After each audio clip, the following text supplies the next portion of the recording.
دیوان حضورت به دلم شوق نظر ده. در مرتبت شوق نظر سانحه سرده. از عشق رخت دیده ور آور دل و جانم، وز مرحمت چشم و رخت معجزه برده. در معجزت حضرت رخسار پر اعزاز، عزمم به وصال آور و ارفاق دگر ده. من باخته دل را به ظهوری دگر آور، در زهر کرامات نظر نور بصر ده. در زلف شبت سیر و سفر دار به چشمم، تا دار زنم عقل به دل عزم سفر ده.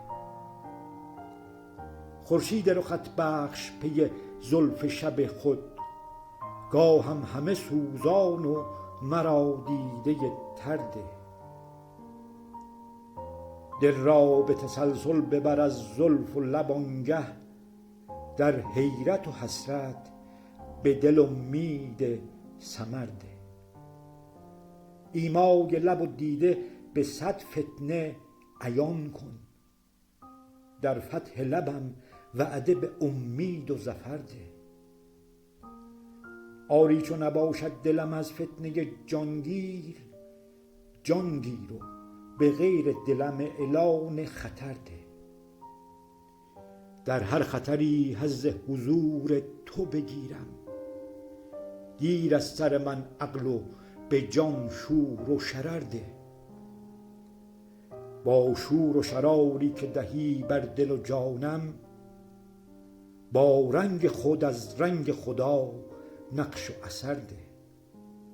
فتوای نگاه آور و با رنگ لب لعل، دستور به بوسیدن شب تا به سحر ده.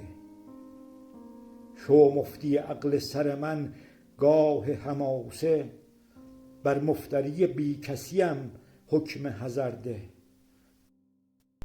من طالب شوریده سرت در همه عمرم، با معجزه از خویشتنم امر گذر ده.